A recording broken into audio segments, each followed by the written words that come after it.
Hey guys, this Sunday night we're going to be doing a worship night, and this will look a little bit different than last year, which I'm excited about. We've made a conscious decision to engage students through interactive elements of worship. Not everyone does vocally singing come easily to them, and so we want to engage students and help them understand that worship takes place in a numerous amounts of ways.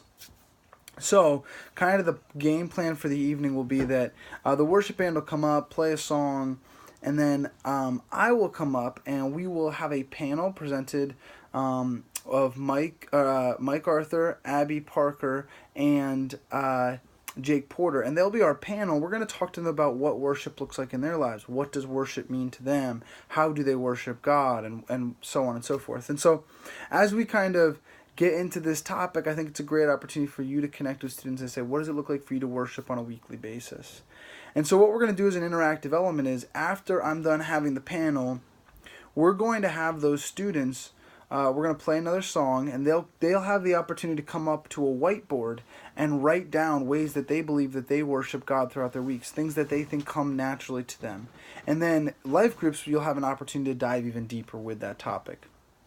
This creates an interactive element for the students and gives us a good idea of how we can be engaging them in worship potentially. So, really excited about this. I think it's a great opportunity just to hear the students' voices. On a completely and totally separate note from Sunday night, this upcoming, I want to talk about last Sunday night. And I want to just kind of branch into a conversation that I think has been incredibly helpful and I want to equip you guys with. Last week we talked about baptism, and I feel like it went really well. We talked about why Jesus was baptized, why we should be baptized, and we know the definition of baptism is it is an outward expression of an inward change. But I heard from a lot of life group leaders and a lot of conversations that I had with students about how they felt like they weren't ready for this step. They weren't ready to be baptized. And as I dove deeper with them a little bit, I began to see that a lot of students hold this thought process that I'm not right with God right now. Maybe I'm not doing what I need to do. Or I'm not sure if I'm ready to make that type of commitment to God. Or so on and so forth. All these things. But I think the really thing that plagued my heart was I think students are misunderstanding not only what it means to be baptized, but what it means to be a Christian. So, if baptism is an outward expression of an inward change, the commitment and the lifestyle comes with being a Christian. So when someone claims, I'm a Christian, but then has a refusal to get baptized because they feel like they don't want to make that commitment or tell other people or whatever else, my real question is, it's not a commitment to be baptized. It's really, have you committed to being a Christian? And put baptism to the side for a second, because it's not about, oh my gosh, whatever else, but it is the question of, and I think some of the things that I heard from this Sunday night was, well, I don't want to get baptized until I'm older and I have my life together, or I'm ready for that, or whatever else. And I think, kind of where I want to challenge that is say, hey, you know what, like, will you ever be ready? What is that point for you that you'll reach that you feel like you're close with God? Because we can be adults, you can be a 50-year-old man or female and say, I don't feel close to God. So I think there's the challenging of there. And maybe some of them say, well, I'm not right with God right now. Well, then let's go back to what it means to be a Christian.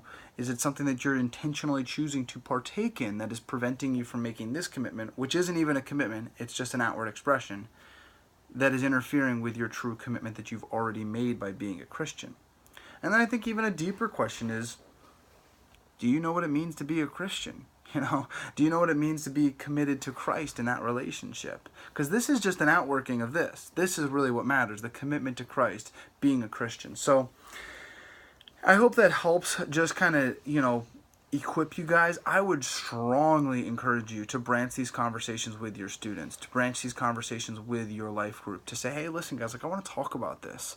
Because we don't want to glaze over something like this. We don't want to allow students to believe that it's okay that, oh, well, you're right. Like, be a Christian and don't follow in the footsteps. And then whenever you're ready to really take it seriously, that's when you can get baptized.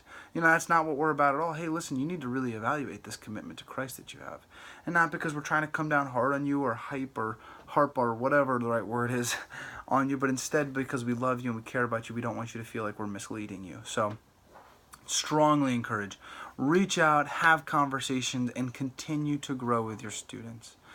Thanks, guys, so much. I am super excited about this week and really looking forward to connecting with you guys as well. I apologize. I know this video is a little bit longer today, but hopefully it has equipped you guys for great conversations.